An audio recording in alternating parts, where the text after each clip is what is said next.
Mr. Platko, I'm going to call meeting to order. Mr. Platko, could you call the roll, please? Jennifer Harden. Here. Jack Miley. Here. Belinda Grassi. Here. Tom Heck. Here. Stephen Jeffries. Here. Let's rise for the pledge, please. I've been waiting for you to step.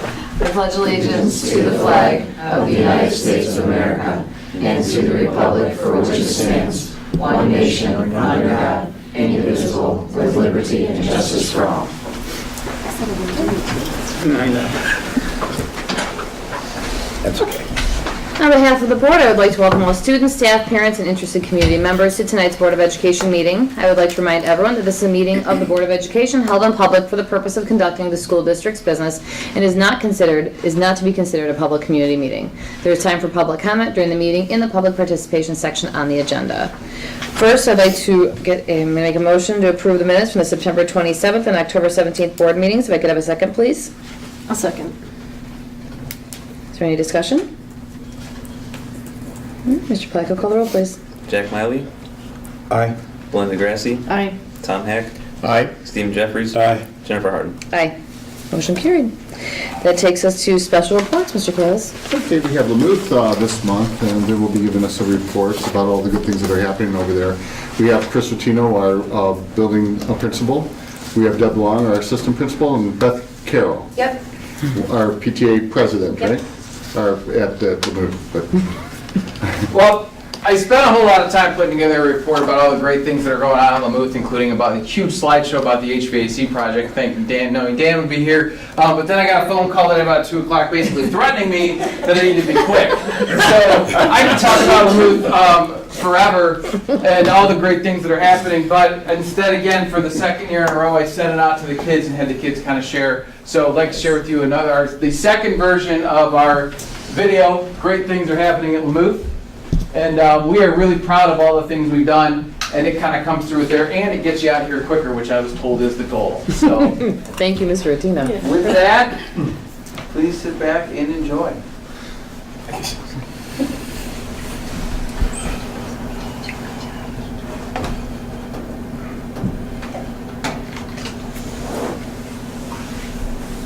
Just kidding.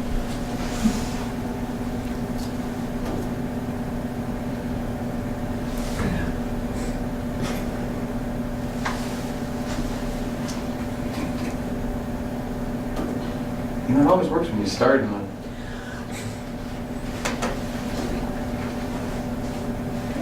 there's no sound.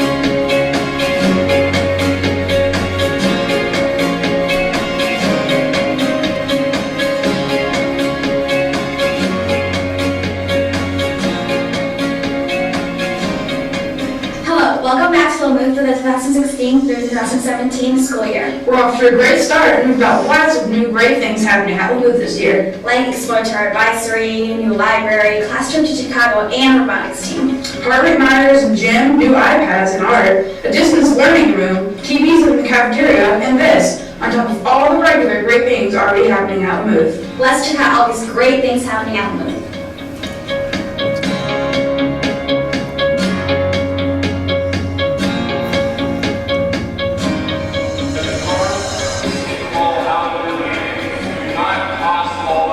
We strap them around our chest before gym class and put our sensor in. Then Mr. Robert can see our heart rate the whole time we were working out.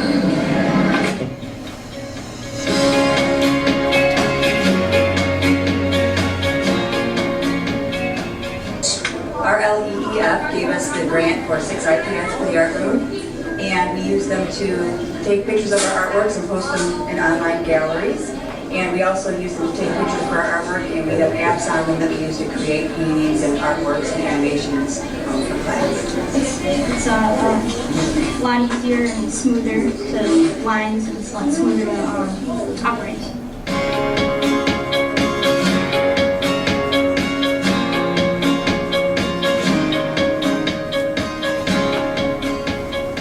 Explore Spring Advisory, sign up for clubs and do activities based on the club. For example, if you sign up for cooking club, you make food and learn about cooking.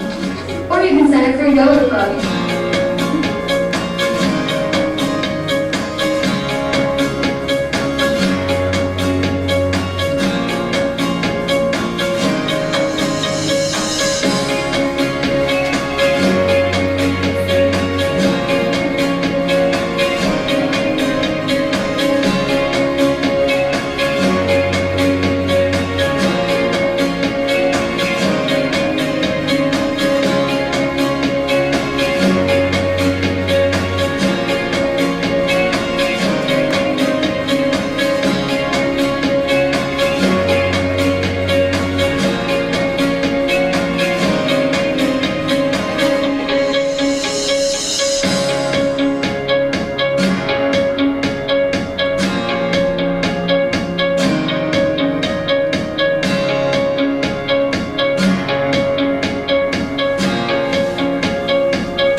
This year is awesome for both reading and writing workshop. The kids can work together in their book clubs or with their writing partners, and it also helps tremendously with writing conferences.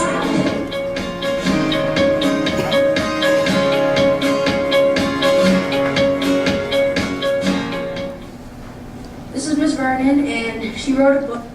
What was your inspiration for writing your book? Well, the inspiration for writing the book was actually my husband, Mr. Vernon, and our children. And what's the book about? The title of the book is How Imperfect Parents Lead Great Families. And even though it has to do with families, I have found myself over the years incorporating a lot of the book's message into my classroom and how I talk and communicate with both my students and their parents. Thank you. Sure, thanks. Congratulations on getting published, Mrs. Moore. What exactly did you publish? Well, I first published an article that was about the Advisory Pride program that Mrs. Tomal and I created a few years ago. And then we've had webinars and a bunch of other speaking engagements. What was the most rewarding part of this process?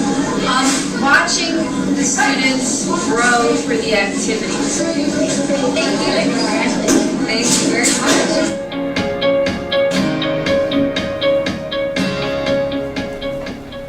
Have happened, are happening, Will keep happening here at Lamouth. So, a couple of notes as I briefly finish up. A lot of the things you saw there, especially the Media Center furniture, has been a great addition. However, it wouldn't be possible without the hard work of our PTA organization, AMSCO. They donate a ton of money, in fact, donated over $15,000 just to that doing. So our kids have really enjoyed it now. And then the iPads and the heart rate monitors were donations from Relief, which is another great organization. And the last kind of thing to show is our 8th graders this year, ironically today alone, our 8th graders this year had a chance to sit in the dugout at Wrigley Field last year, and now they're home. So they have a little bit of a personal experience with the series, and they can say when they watch the series on on Friday, Saturday, and Sunday, they sat in that same dugout and actually did the OHIO sign like we do. So this is just a handout of what AMSCO has done for Lamouth, and thank you very much, and go Cavs and go Try. Very nice, thank you. Thanks. Excellent. No, you have to fix this. That concludes our report for tonight. Excellent. Okay, this takes us to old business. Does anybody have anything? New business?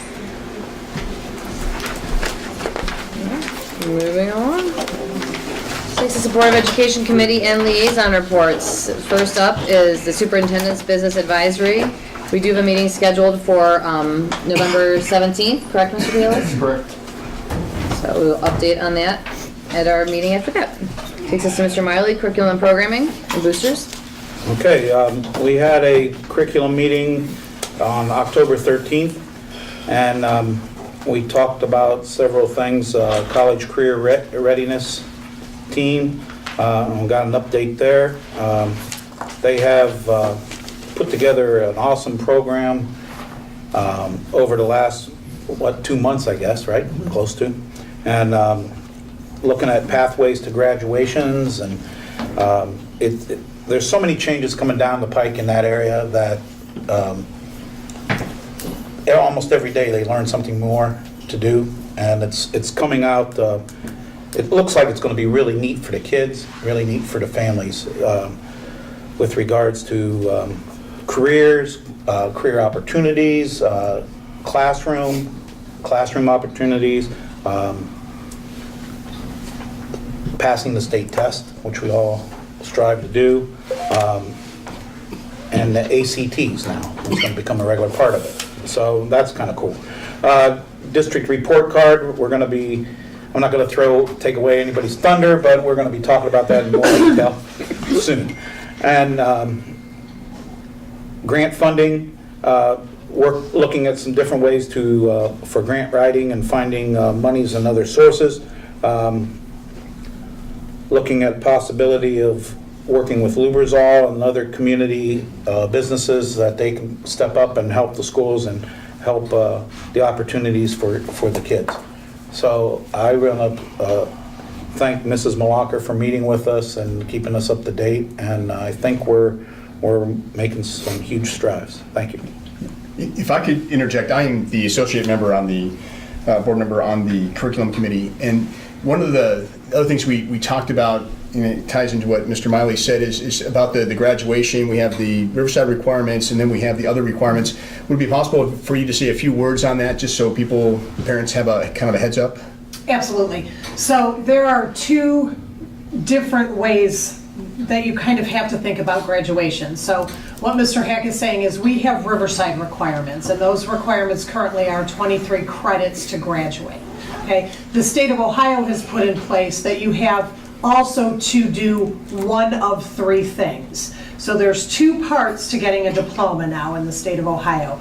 You have to fulfill the requirements, the course requirements, which is the credit requirement, and then you have three different options that you can do to match that.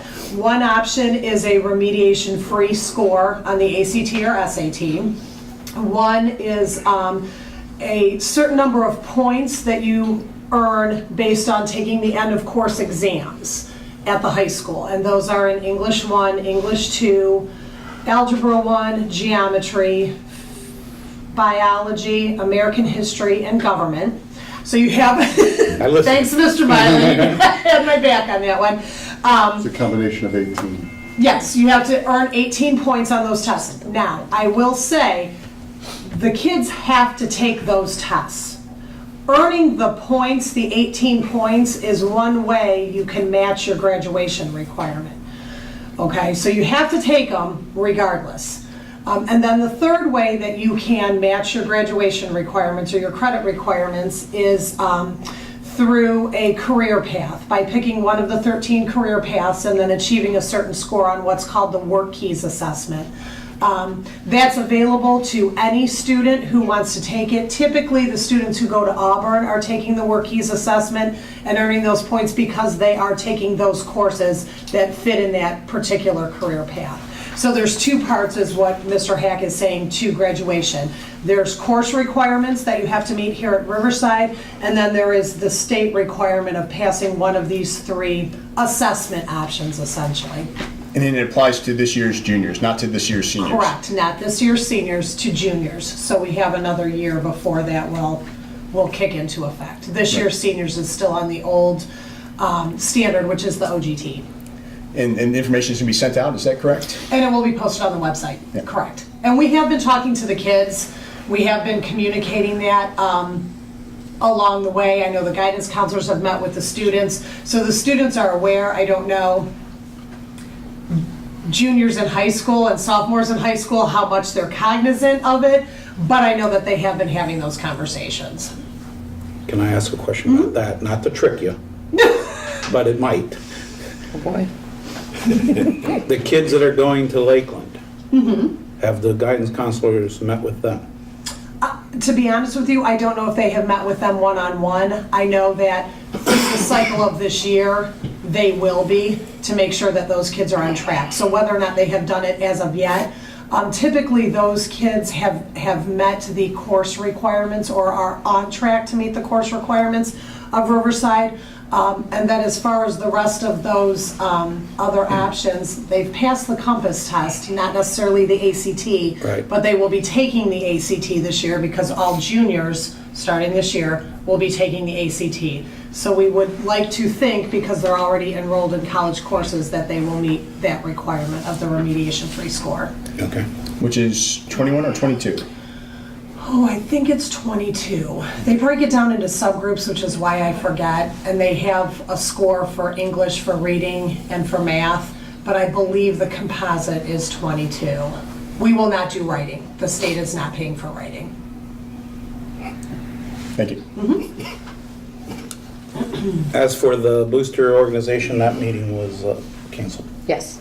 So that's it for me. Excellent. All right, Mrs. Grassi, Finance and Audit. All right, I don't have any legislative updates, first of all, and we did have a finance meeting last week. And among other things, we talked about the 5-year forecast, which Gary is going to present to us this evening.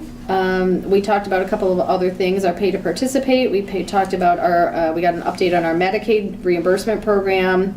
We talked about the audit that is going on right now, correct? Yes. And those financial statements should probably be issued sometime at the end of December or early January. I think. It'll probably be after the new year. Yeah, so, and those usually come out to us, so we'll have that. And then, that was it. Excellent. Mr. Head, Buildings and Grounds. We did have a Buildings and Grounds meeting last week. Probably the biggest topic we discussed was the status of the roofs on the various buildings. We're kind of transitioning from a reactionary perspective to a proactive and maintenance perspective from a building perspective. Boy, I use perspective a lot.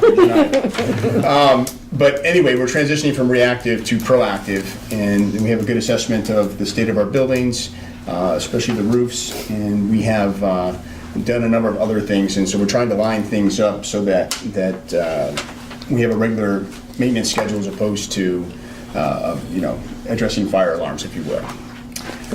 We also looked at the 5-year forecast for permanent improvements, and things will be much better next year when the additional funding from the PI levy kicks in. And we also discussed some of the different options that might be available for the 2 new buildings that we are hopefully, and I think definitively going to be able to build come November 8th. I like that. And that's my report. All right, excellent. Mr. Jeffries, Personnel. Personnel Committee, there's nothing new to report. We did have a meeting scheduled, but it was canceled. There's planning on having a meeting in November. We have no exact date yet set for that. Alumni meeting was October the 10th. It was general discussion on the upcoming events, and we also discussed their website. There's also a board member present today that would like to address the board and Mr. Kalis regarding the George Insko's ceremony. Kathy Riley, class of 63, former teacher in the system and currently the vice president of the Alumni Association. Received this letter in the mail from Debbie Insko Cosby as a result of the ceremony back on September 17th. She said, please share this note with those who worked with you. Well, this whole thing wouldn't have happened had you not taken action. So I want to read this note to you two and thank you for everything that you have done. I wanted to thank you for all that you and your committee did to recognize Dad in this year at Riverside, in his years at Riverside. I don't know when you started planning and preparing, but I know there was a lot of time and effort that went into it. We appreciate it all. It was a wonderful evening. It was good to see people we haven't seen in years. The meal was delicious. The recognition and gifts given were very nicely done. The football jersey was fun, and the pictures of the scenes of Riverside was perfect. When we got home, Dad said that was something he had always wanted. The conference room itself is very nice, though I'm sorry we couldn't stay till the end of the evening to see it. I'm glad we were able to see it. Thank you for the way you honored him with that room. There was a bittersweet moment. This is a toughie. There was a bittersweet moment as we were going down the hall to the room. Greg was pushing Dad in the wheelchair. And as we passed the auditorium, you were singing the alma mater. It struck me that the man who had walked those halls many times and was such a vibrant part of them was now being wheeled through them in a wheelchair. Yet how fitting that he should be going down those halls as the alma mater was being sung. You gave Dad a gift in recognizing him, especially while he was alive, to be a part of it. You gave our family a gift in the very special weekend that we had together. Thank you, Debbie and Sco Cosby.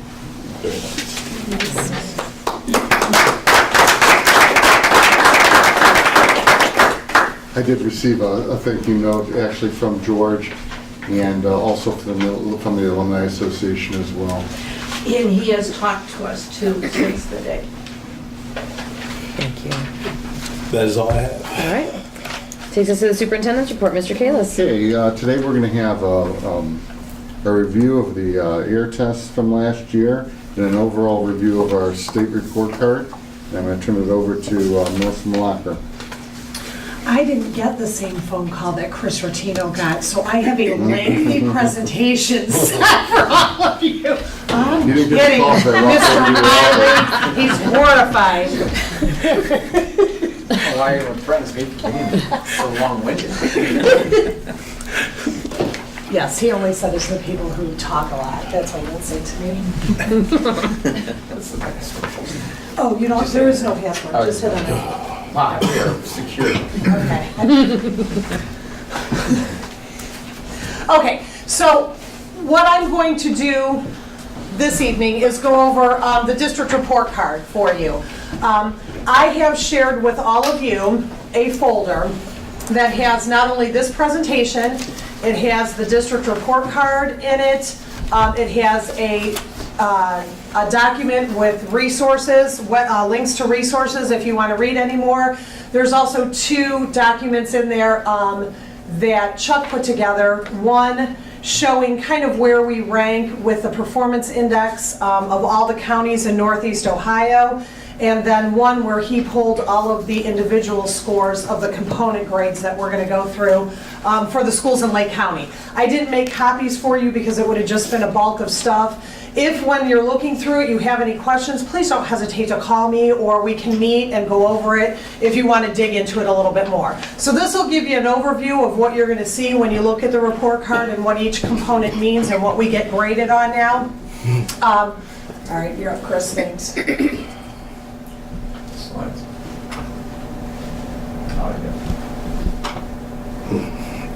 Okay, so the 2016 district and school level report cards were released in September. This puts Ohio back on track for the fall release of report cards. If you remember last year, I think we waited until January or February, so because we had switched tests and we switched testing platforms. So we're back on track the way that we're supposed to be. The report cards currently measure 6 distinct areas, and that's what we're going to go over tonight. The report cards also contain general district information and financial information that is required by legislation that we report to the public on our report cards. So there's some general stuff there. The 6 components of the report card are achievement, progress, gap closing, graduation rate, K-3 literacy, and prepared for success. So each of these components involves several pages of information when you start going through the report card. I think when you look at it, there's a nice one-page snapshot that starts the report off that gives you the grades for all 6 of these components, and then I think it's 31 pages in total, so it digs down into the data. The first component is achievement. And the achievement grade represents whether student performance on the state tests met the established thresholds and how well students performed on the tests overall. So this is a component grade, and it's based on 2 things. One, did we meet the indicators? So those are all of the tests and whether or not all of our students passed those tests, and a gifted indicator. So those are the indicators. That's 25% of the grade. And the performance index is 75% of the grade. The indicators, currently there are 32 possible. For the performance index, each score that a student received is assigned a point value. Okay, so you have limited, basic, proficient, advanced, and accelerated. Each of those gets a 0.3, a 0.5, a 1, a 1.1, or a 1.3. So all those points are added up and then divided by the number of students. So that's how you get your indicator grade, and then you get your performance index grade. So our achievement grade for this year is a C. The indicators met is an F. We achieved 14 out of 29.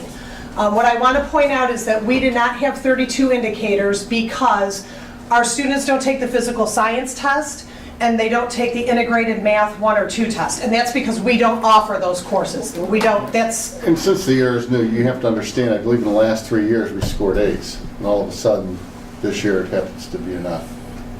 Well, and what I will say with regards to that is, although we have an F on indicators, we knew this was coming. And I have said this to teacher groups, I will say this to parents, I will say it to anyone I speak with. We are falling right about in the same place that we are with regards to other schools, where we kind of fall out in the indicators that we met. The test got harder. They raised the bar. They're not excuses, these are just facts. And so the fact that we have work to do is not surprising to me. I'm actually very comfortable with where we fell out as the director of curriculum. I feel like we have good things in place. I feel like our teachers are doing the right thing.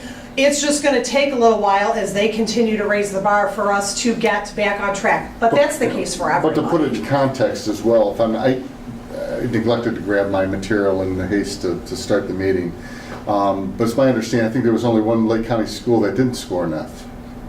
I don't know for sure. Yeah, I don't get hung up a lot on a 1 point in time assessment. So I think Jim is probably correct, but it is what it is at this point, and we know what we need to do, and we know where we need, we knew that this work was going to have to come. Our performance index was a C. That's 75% of the component grade.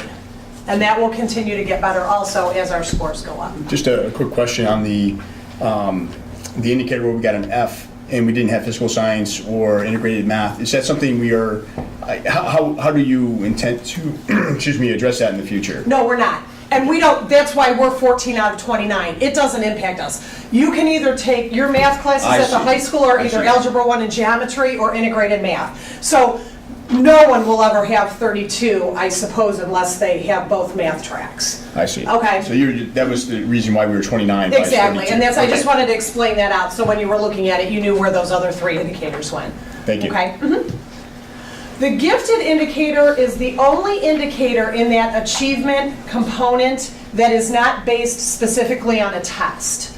So you're going to look at this. This is one of the 29 included in the achievement indicator. We're graded on 3 parts. Gifted value added, which is the growth of our gifted students.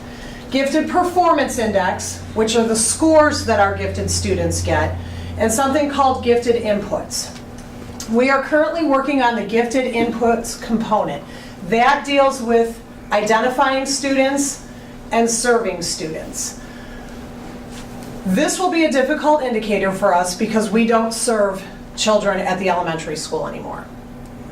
But that's not to say that there aren't some things that we are doing that could help with this component. So that's what we're looking into. Actually, Cheryl and I are currently working on this particular component. You have to meet all three of these in order to meet the indicator. So you can see it's, the indicator itself is not met. We hit value added, we hit the performance index, we did not hit the inputs. So that's the section that we're working on. A lot of this has to do with reporting and how we're looking at our students. So that is something that we are looking to address.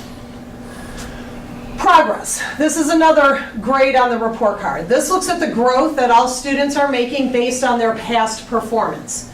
So it's a component grade also. A lot of these are component grades, and there's a couple of things that go into them to get the overall grade. So you have your overall student progress, that's 55% of your component grade. The progress of your gifted students is 15%. Progress of students in the lowest 20 percentile is 15%, and then students with disabilities is also 15%. It includes up to 3 years of data. Riverside's progress grade was a B, and you can see we received a B for overall, an A for gifted, a B for lowest 20th percentile, and then a C for students with disabilities. I was very happy with all of those grades. I think they're pretty solid. Given again that the test has changed, the bar has been raised, I feel pretty comfortable with that And progress. this was an area that we struggled with over the last few years too. It happens to be some of our best scores this time around. Yes, I would agree. Gap closing. Gap closing looks at how well schools are meeting the performance expectations for our most vulnerable students. This is also a component grade. It's based on the academic performance of 9 student groups against the performance of the 10th group, which is all students in Ohio. Okay, so they're looking at 9 subgroups. We don't have all 9 subgroups, so a district may or may not have, if you start to look at other report cards, they're not going to all have all 9 subgroups. You have to have a certain number of students in that subgroup for it to count towards this component. A district or school cannot receive an A if one of its groups is not reaching the annual goal, and that's also known as annual measurable objectives for all students. Our gap closing grade is an F. This is where we've identified one of the biggest areas that we need to work on. Our subgroups for English language arts, that's what ELA stands for, and math, were white, multiracial, economically disadvantaged, limited English, African American, Hispanic, and students with disabilities. So we don't have, I think it's Asian, no, American Indian and Asian Pacific Islander are the 2 subgroups that we don't have in our district. So, okay. Graduation rate looks at the percentage of students who are successfully finishing high school with a diploma in 4 or 5 years. Again, a component grade on 4-year graduation rate, that's 60% of your grade, and 5-year graduation rate is 40% of your grade. Our graduation rate grade is a B, 4-year for an A, 5-year is a B. I think we do well. We could do better, especially in our 5-year. There is a situation where students with disabilities have the ability to stay with us until they are 22 years old if their needs dictate, and we can meet their needs here in a public school. And that is not something that the state accounts for when they're calculating graduation rates. So it's a little bit of a catch-22. If we continue to meet those students' needs, like the IEP teams have decided that we should, it impacts our graduation rate, and unfortunately that's just the way it goes. So, K-3 literacy. This looks at how successful the school is at getting struggling readers on track to proficiency. So it measures the number of students that are not on track, that's what they call it, at point A, improving to on track at point B. So in other words, at the beginning of kindergarten, where are you compared to where are you at the beginning of 1st grade? Where are you at the beginning of 1st grade to the beginning of 2nd? Only up through 3rd grade. That's why it's K-3 literacy, okay? Passing the 3rd grade test is the ultimate goal. So that's the end game. We are getting kids to pass that first reading test, state test that they're taking in 3rd grade. You do receive a deduction for students who do not pass the 3rd grade OST, which is Ohio State Test. And NC, and you're going to see that if you drill down to some of this building report cards, you're going to see an NC, and that's why I put this on here. That means they didn't have enough in the building. As a district, we have enough, but there's not enough in a building. Okay, so if you see that, it just means the count is not high enough for that measure. There's two different ways to look at K-3 literacy. Students are exempt from retention if they meet the benchmark on another assessment. So students who do not pass the 3rd grade Ohio State test are not necessarily retained in 3rd grade, although that's the law. There is another option for students to pass, to be promoted to 4th grade, and that assessment that we use is the MAP assessment. And that's what we use 3 times a year for our students in K through 8th grade. Our literacy grade was an F, and that is another area that we're working on. Finally, I think we're coming into the home stretch here. Prepared for success, we are. Looks at how prepared students or how prepared graduates are for future opportunities. The primary measures are the college entrance exam, so they're looking for a remediation-free score. And this is where, Tom, they broke it down to 18, 22, and 21. For the 3 components. I think the composite is a 22, but they didn't have that in here. And then they give the SAT scores, an honors diploma, or the 12 points through an industry recognized credential, or the credentials in one of the 13 high demand career fields. So for each student who does one of those 3 things, we get a point, okay? Then you get additional points if a student takes an advanced placement test and scores a 3 or higher. We don't do international baccalaureate, that's an option, we just don't do that here. Or if a child takes college credit plus courses and earns at least 3 credits. So we get 0.3 additional points for each kid who does one of those 3 things, okay? You can't get multiple 0.3s. You get a 1 or you get a 1.3 for each kid, just so you know. There's no stacking them up. The highest each kid can earn is a 1.3. These are things that we're working on. We already know this. We're looking at pushing more students to take the advanced placement test at the end of courses. We have them here, they just don't always take them. So there's some things that we can do that may impact this. Students taking the ACTs, all juniors taking it, is going to impact this also. So there's some things that are going to happen. Prepared for success grade is a C, but I see this going up as we continue to move forward. Okay, the last page on here are just some resource links. We can post this on the website too, so anybody who has any interest in looking, the district report card link is there. You also can look up each individual school there. And then the Department of Education has great resources for each one of these components. Most of what I pulled off came from their resources. So it definitely is a place to start if you have an interest and you start to drill down into some of this information. Okay, like I said, if you guys start to look at it and have any questions, please don't hesitate to give me a call. We can meet, we can talk on the phone, whatever you need. That is in all of our Google Drive too. Mm-hmm. Yes, Yeah. yes, So everything just should be just so that there. everyone else is. Yeah. Yeah. It's there. Okay. Thanks for clicking. Thanks, Melissa. Thank you. That concludes my reports. Okay. Oh, I almost turned it off on you. Mr. Platko, Treasurer's Report, you're up. I pull up the 5-year forecast here and we'll get started on that.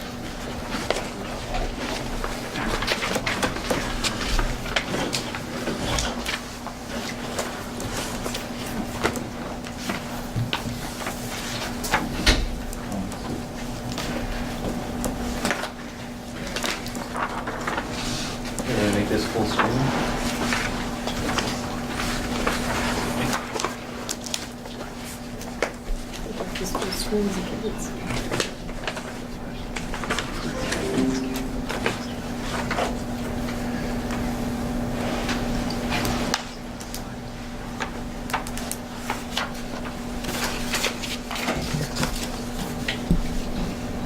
There we go. Okay. For the 5-year forecast, I just wanted to show you that the Ohio Department of Education, they put out a guide of how to read a 5-year forecast. So I put a link in here on the slide that it goes over basic information on what ODE's interpretation of the forecast should contain, and it does like a line-by-line explanation of what the different line items mean that are in the forecast. So this is a good reference, to get familiar with how the 5-year forecast works. Just some general information. The 5-year forecast, contains estimates based on the best information available at the time. Things are always changing, so the forecast is always changing, but, a lot of things are based on estimates, so we prepare it based on what's available right now. We're required to update it with the Ohio Department of Education each October and May of each fiscal year. And the 5-year forecast contains 3 years of actual data, so in this case, you'll see fiscal years 2014, 15, and 16 actual data, and that projects 5 years out of forecasted data, with the current fiscal year being the first year as projected. It's important to note that the numbers in the forecast only tell a small part of the story.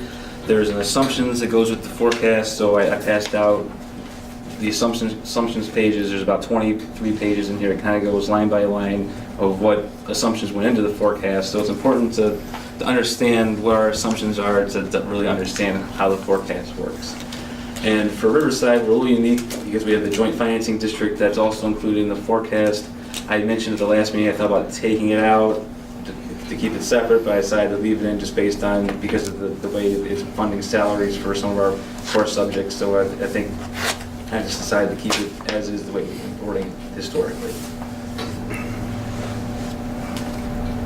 Some current challenges with the forecast for this October. We had the change in district treasurer, so the previous treasurer left June 30th. We had an interim in here for July, and then I started on August 1st. So I don't have all the history and background of the past few years, so that makes this a little bit challenging to understand the previous trends and how those trends will go on going forward. Also, as we all know, we have the 1.92 mil bond levy on this November, and the results of that will change the forecast depending on what happens in November here. Another challenge is the state biennium budget. It goes, it's a 2-year budget, and only goes through fiscal year 17, which is this current fiscal year. So for the state funding for fiscal years 18 and beyond, we don't know what the state's going to do. So right now we assume it's going to be the same formula going forward, but things can always change, and we won't know the next biennium budget probably until June of next year. So we probably won't even know for the May update what's really going to happen, but we'll have a general idea of what could happen. And it's also important to note that almost every financial decision that we make has some type of effect on the forecast. Did we plan it in there? Did we not plan it in there? So it's important, things are always changing. This slide here is just an executive overview. If you ignore the whole presentation except for this slide, this is the important one that you should understand. We are solvent through fiscal year 2018, which is line 7.02 on the forecast. We begin deficit spending in the current fiscal year, and that's when we're having more expenditures than they exceed our revenues, which is reflected on line 6.01. We will need to pass an operating levy or implement additional cuts to ensure solvency beyond fiscal year 18. And we will reevaluate the forecast after the 8th when we know the results of the election, and we work on how to revise the forecast going forward. The ODE, they recommend that we revise the forecast and follow if there's any significant changes.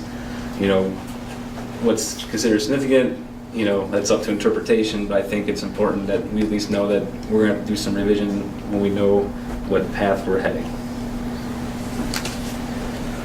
This slide here is just a quick graph of our revenues and expenditures. So the bars in blue are our revenues, the red is the expenditures. The first 3 sets of columns, those are the actual data of 2014 through 2016. So in 2017, you see where the red bar exceeds the blue bar, which are our expenditures are exceeding our revenues, which means our cash balance will continue to decline as we go forward.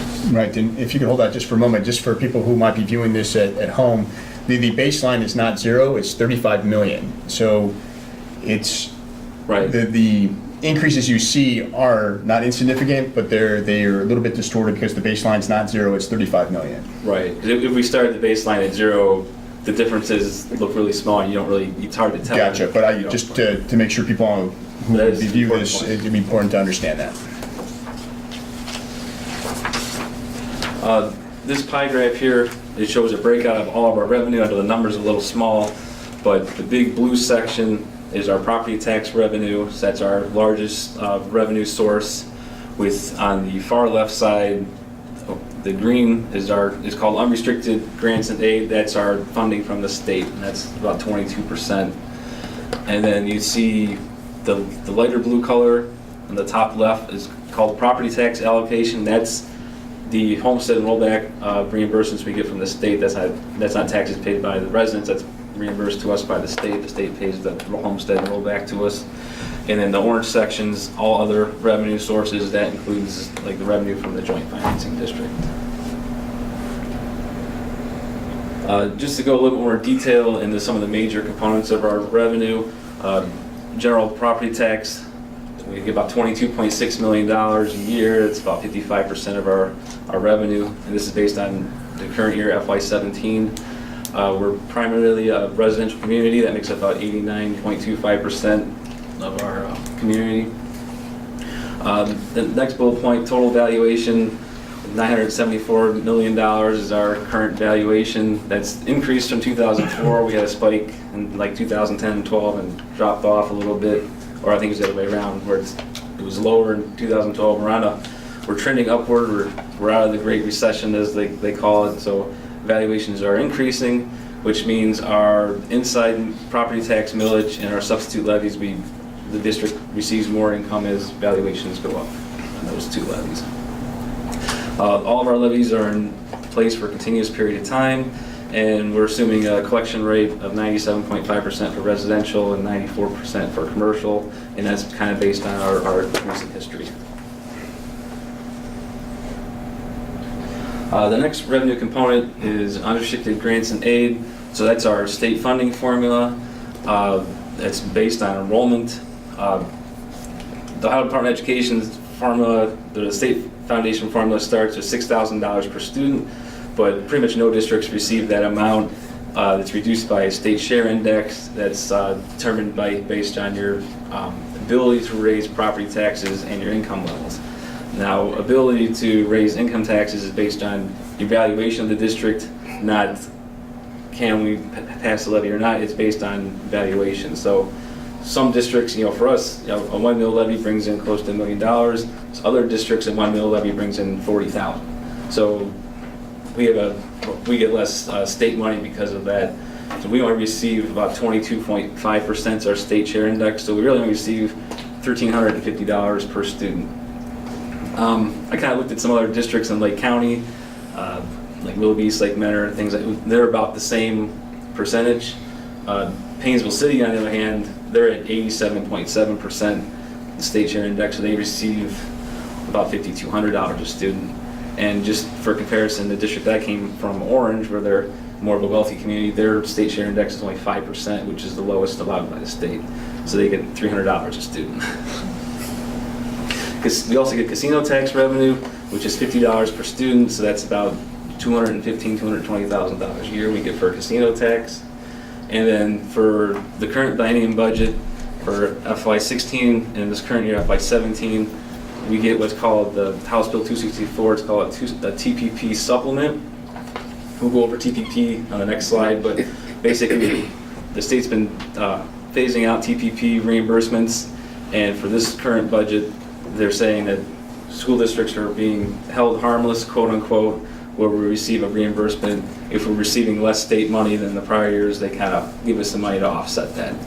Now, if we didn't have a TPP reimbursement, we'd actually have been better off because we would have had bigger gains on our state funding, but because of the way things work out for us, we're not harmed per se, but if we're not as good off as we could be. It's a little confusing, but this is only that's for the current state budget only. So going forward in FY18, there won't be any more House Bill 264, House Bill 64 TPP supplements going forward. I wanted to show this enrollment projection graph, just to show that the items in blue are actual numbers of our enrollment. We had our spike in 2010 and 11. We got 5,073 in 2011, and then we've been declining ever since. And right now we're projecting that trend to continue into the forecasted years, which are in the red. We look at, when we do the forecasting, there's some census data about birth rates and in our community, and they've been trending lower. So based on that, we expect enrollment to continue to decline. The next one, major revenue component is property tax allocation. That's the homestead and rollback reimbursements from the state, that the portion the state pays of the property tax. For TPP phase-out reimbursement, now this is kind of going back to what I was talking about before, where several years ago the state phased out the tangible personal property tax, and to help out school districts and other government entities, they started a reimbursement to kind of offset that tax loss to the districts. They started a phase-out of doing that. And so you can see in 2012, we received almost $2.4 million. In 2013, 14, and 15, we received $1.6 million per year. In FY16, they reinstated the phase-out, which is by 5/8 of our property tax mill, so that's pretty significant for us. And so the reimbursement dropped to $947,000 in FY16. ODE published the FY17, I think last week, and we're projecting $188,000 this year, and then going forward is zero. So you can see where it drops off pretty quickly. You know, if you remember from the couple slides ago, you get around $100,000 in hold harmless payments, but they're taking $600,000 or $700,000 a year from us. So we're really not held harmless in my opinion, but I don't determine the state budget, but we have to just live within those means and plan on how to continue going forward. And you can see this graph here, and in the assumptions, there's one of these for every line item, but you can see the drop off as it goes down. You can see 2012 was much higher, 13, 14, and 15 leveled off. With a slight increase due to property tax valuations going up on the homestead and rollback, and then we drop off in 16 and 17, and then 18 we're kind of flat going forward. And then all other revenues, which is about $3.8 million or 9% of our revenue, and that's mostly the joint financing district is almost about $2.2 million or so. We have the pay to participate fees in here. Money received from open enrollment and from classroom fees, and then a bunch of other smaller miscellaneous revenue streams such as Medicaid reimbursements, interest, excess costs, shared services, and other miscellaneous items that are listed there. Moving on to the expenditure side, the large blue section on the right there, 50% based on his personnel services, which are your salaries for your teachers, administrators, bus drivers, and everybody at the district.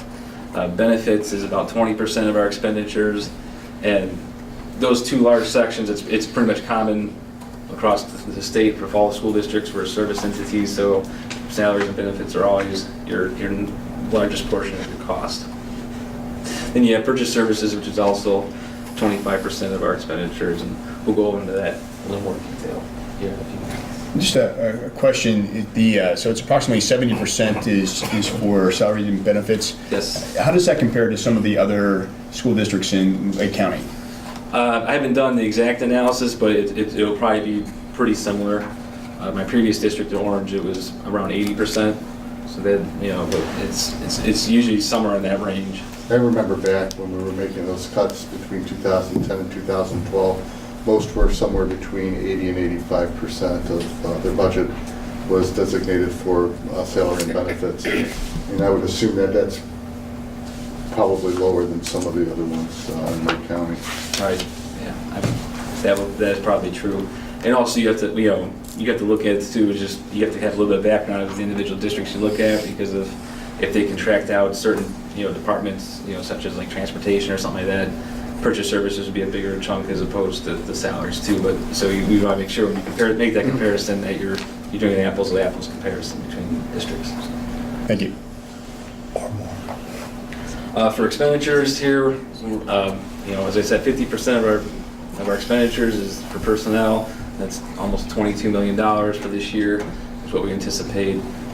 We have 2 bargaining units, one for RLEA for teachers and OPC for the classified employees. We have agreements in place with the teachers union through 2018 and with OPC through 2017. Some calculations we did, step increases for certified, about 3% per year. For degree changes is about 0.33% per year is estimated. For classified salaries, about 2% increases per year. And then for administrative and exempt employees, we're projecting about 2% per year going forward. And then right now the forecast assumes existing staffing levels and a little bit of savings from retirement. So a few people retire each year, which are typically at the higher part of the salary schedule, and then someone newer come in that's usually towards the bottom of the salary schedule, so there'll be some savings from retirement. Now, it's important to note that we're assuming based on existing staffing levels, so if we make changes to that, that will obviously affect the forecast going forward. Employee retirement and benefits, as we said, 20% of our expenditures. There's parts of that projection based on the cost of salaries, so your retirement's 14%, Medicare 1.45%, and workers' compensation's at 1%. And then the other part that's included in benefits that's not based on salaries, but more based on employee enrollment, medical insurance, dental and vision insurance. Medical, we're projecting a 10% increase going forward, and for dental and vision, a 3% increase going forward. With skyrocketing health care costs, it's 10% is not unreasonable. We'll see what happens, and we'll get more information probably in the spring of what next year's increase will be. And sadly, it never goes down; it always just keeps going up. And then we're part of the Lake County Schools Consortium, called Lake County Schools Council, which is 12 districts that are combined together to help keep healthcare costs down. So that's been helping with our medical and dental and vision costs. And then purchase services. A lot of words on this slide here, but this is mostly about 46% is based on tuition-based items, which is open enrollment deductions from our state foundation payments and community school deductions, post-secondary options, and other tuition-related items. This line item also includes our special education services, instructional services, our utilities, postage, legal services, transportation costs that we contract, some of the things that we contract out through that, security costs. Right now we have a spike in FY17 projected, and this is based on, we have a lot of outstanding encumbrances at the end of FY16, and so we had some late bill payments. So right now we're projecting the expenditures to be a little higher this year, but it might come in lower. We're going to keep evaluating that as the year goes on. And what's nice is the monthly financial reports that we'll touch briefly on after this presentation will help us monitor the purchase services line and see how things are going along and if we need to make a revision there. I put this slide together because the purchase services line in the previous slide has a open enrollment deduction that comes out of our state foundation payment. So one of the thoughts I had was, okay, where is our money going? Where are our students going? So the first column, you have your district, and what county, and the next column is what county they're in, and then the enrollment in, enrollment out, and then your net open enrollment. So for example, at the very top, Fairport Harbor schools, we have students enrolled in here. We gained $12,120 from Fairport, but we have students that open enrollment that go out to Fairport, and that we lose $567,000 to Fairport. So our net open enrollment is $555,000. For Madison schools, it's a similar situation. We have $216,000 that ends up going to Madison after you net the two open in and open out.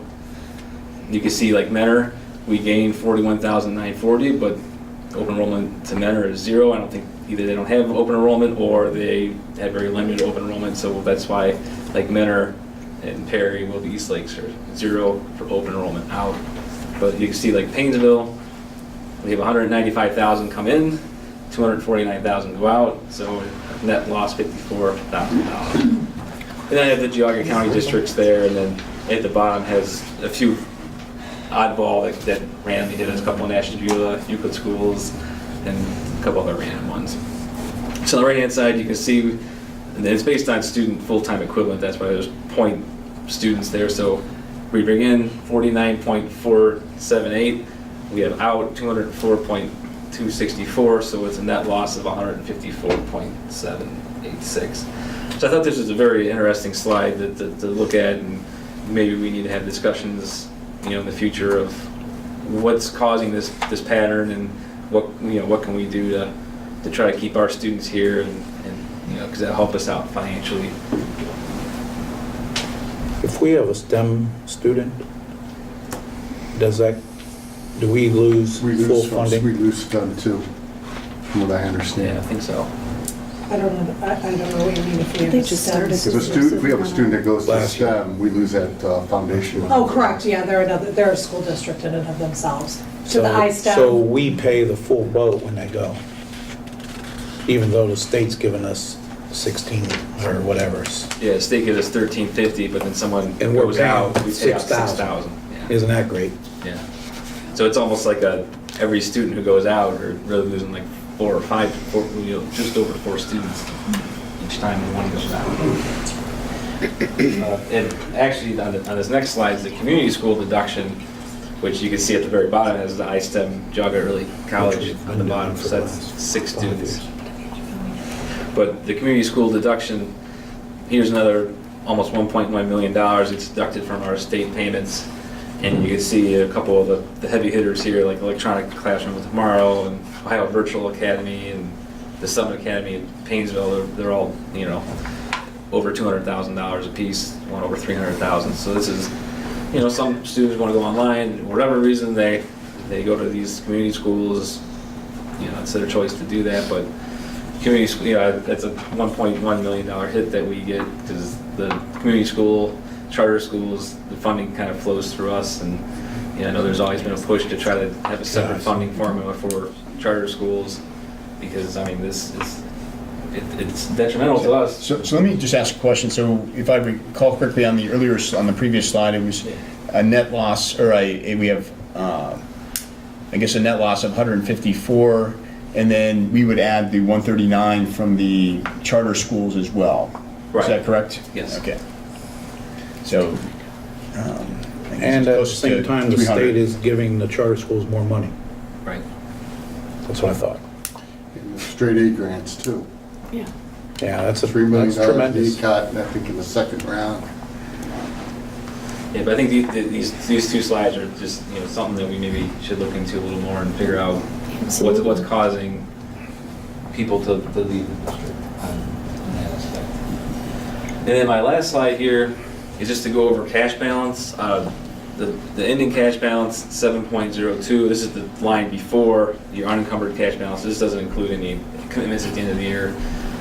ODE says we should keep between a 30 and 60-day cash balance, as a reserve at the end of the fiscal year. So I kind of listed 2011 actual through 2018, listed our cash balance, where we were at, and then how many days of cash balance that is. So you can see back in 2011, 2012, we were at 5.32 and 7.28 days. You can see like FY15 and 16, we were close to the 60-day reserve, which is a good place to be. But now you can see in 17, we're dropping off to 32 days, and then FY18 at 7.86 days. So they kind of just help show that, the need for additional money or additional cuts is real, and we need to take steps to mitigate this going forward. And that's all I have for the 5-year forecast. Thank you. Nice job. Thanks, Gary. Very well done. Yeah, you I'm gonna can. turn this off, okay? First one, and then Possible. And then the 5-year forecast and the assumptions will be filed with ODE this week, and it will also post them on our website this week along with the presentation, so anybody can go on there and view that. And if anybody has any questions, they can feel free to reach out to me. Also, with the monthly financial reports, I gave everyone a copy, just in the essence of time. There's nothing in here that's alarming. Everything's pretty much right on track. And I'm looking to get these posted on the website here too, so hopefully I get the forecast posted and get this posted on the website. And I'm gonna put one together for July, just so we have the whole fiscal year up to date going forward. And the last thing I had was I passed out the OSBA Capital Conference information. So there's a book for each of you that are attending, and then it has your ID badge, and in the very last few pages has your hotel confirmation and your sales tax exempt form and hotel motel tax exempt form. There's 2 tax exempt forms. Make sure the hotel gets both of them, and the rooms are on file with my credit card, so they should just be able to charge it right to my credit card, and there shouldn't be any issues. But I'll be down there as well if there's any issues. I'm sure you'll call me if there is. We're all in the same hotel, right? Yeah, we're all in the same hotel at the Hyatt Regency. And then for Tom, on the very first page, I have the business meeting date and time highlighted, so you're aware of where that's at.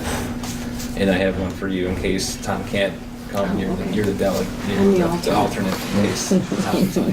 You're going. I'll be there. Slice is going up. That's right. So that's all I have. Thank you, Gary.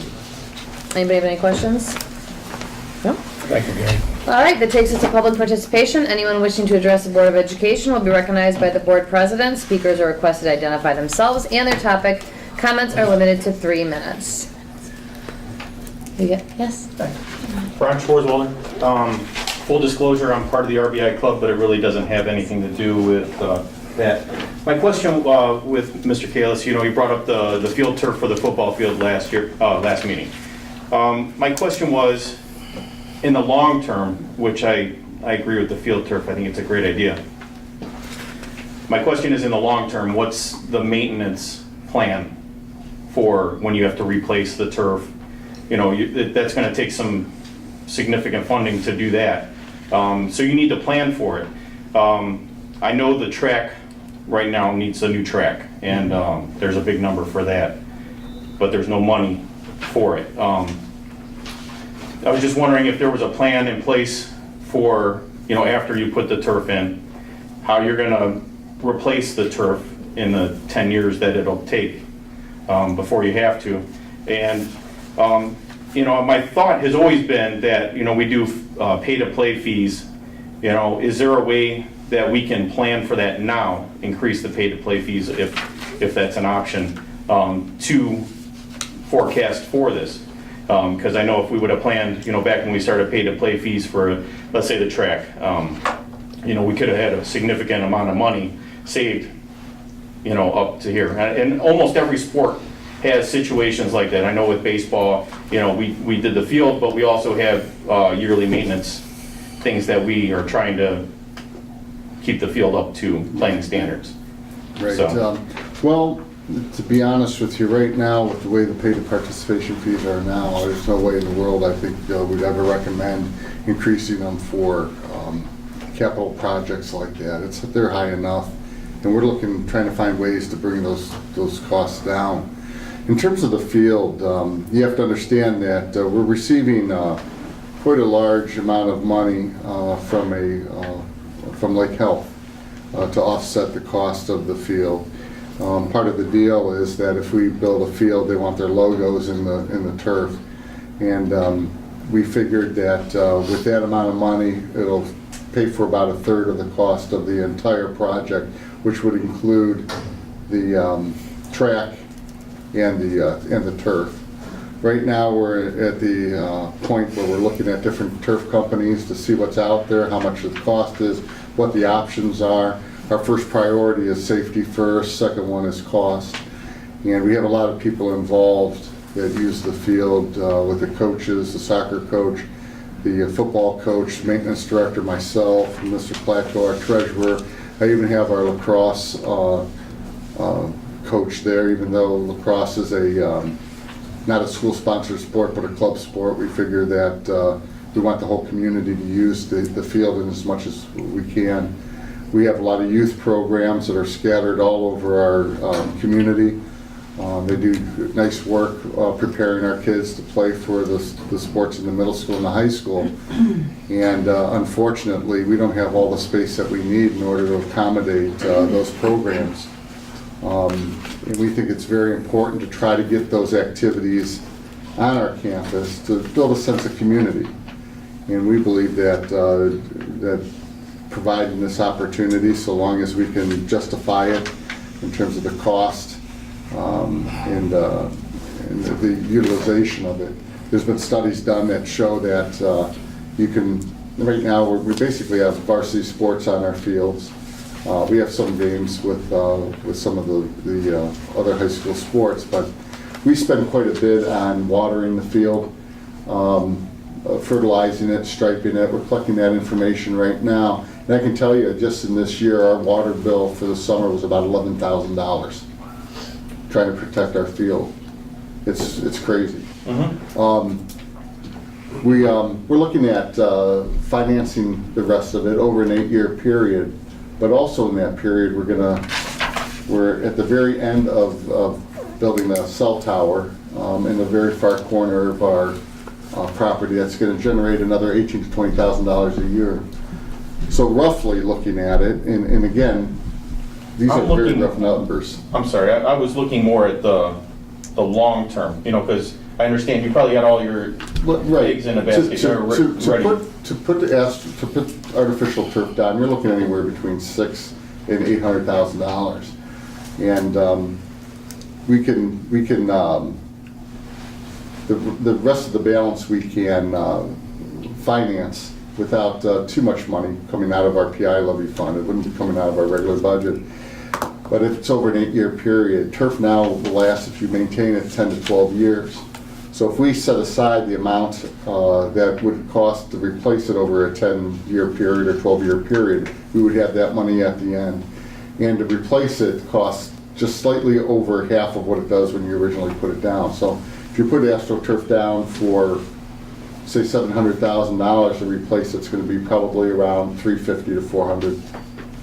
I brought up the AstroTurf just because it was in the last meeting, but there's other sports, that also have these issues, like with baseball, we put the grass down, we also had to fertilize and, so we also were, trying to bring money. We fundraised for the fertilizer and the grass cutting of the infield, and I'm meeting with George to pay for the paint to stripe the fields. So I just wanted to make sure that all sports are covered, in some way. I'm not just necessarily bringing up the turf, but I mean, the turf is going to be a big number. Yeah, the football field is going to get a lot more use than the baseball field. You're going to have youth programs on it. You're going to have all levels of football. You're going to have band. You're going to have lacrosse. You're going to have soccer, all levels of soccer.